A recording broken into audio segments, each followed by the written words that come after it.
সনদ যদি এখনই আইনি ভিত্তি না হয় তাহলে এই সনদের ভিত্তিতে নির্বাচন হতে সম্ভব না। আমরা মনে করি যে সনদের আইনি ভিত্তি দিয়েই সনদের ভিত্তিতেই এই নির্বাচন সকল দলের ঐক্যমত্যের ভিত্তিতে ঐক্য হতে পারে।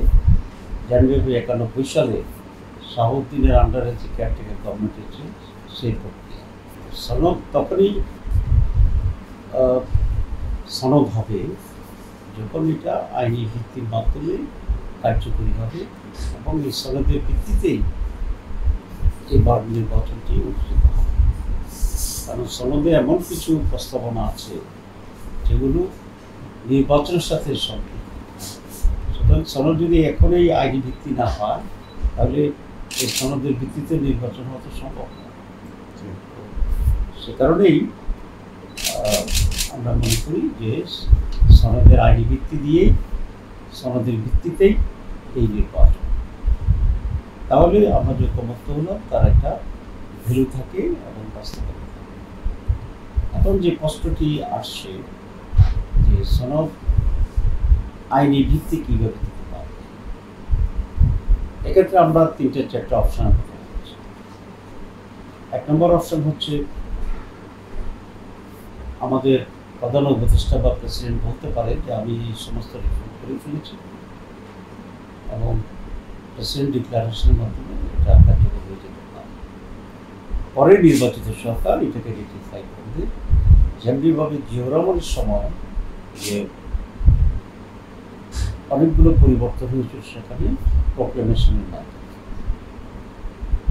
2 আমরা বলেছি যে সকল দলের ঐক্যমত্যের ভিত্তিতে ঐক্য হতে পারে।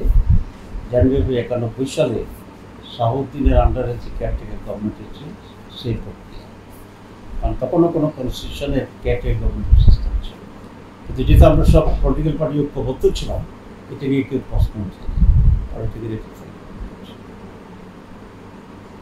এরপরে আমরা যেটা বলেছি যে যদি কোনো পদ্ধতিতেই রাজনৈতিক দলগুলো ঐক্যমত্যে বসতে না পারে তাহলে সেটা জনগণের কাছে দিয়ে দেবো, যেটাকে আমরা গণভোট করছি, রেফারেন্ডাম করছি। Let the people of Bangladesh decide যে কোন পদ্ধতিতে এটা গৃহীত হবে।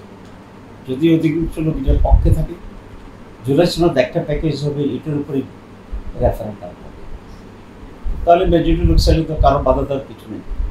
আর যদি মেজরিটি লোক না চায় তাহলে আমরা সেটাই মেনে নেব। সুতরাং এটা হচ্ছে সবচেয়ে সেফেস্ট, জনগণের কাছে এর রায়। অনেকে প্রশ্ন করছে যে গণভোট কি অল্প সমস্যা না খুব সমস্যা? গণভোট করার জন্য 1 মাসই যথেষ্ট। আপনার এখানে তো সব আমাদের প্রিপারেশন আছে, শুধু হ্যাঁ না ইস্যুটা দিয়ে একটা ইলেকশন হয়ে যাবে। সুতরাং এটা 1 মাস ভিতরে হতে পারে। এই রায়ের ভিত্তিতেই পরবর্তী আরও নির্বাচনের জন্য 4 মাস থাকবে, তখন এই নির্বাচন অনুষ্ঠিত হবে।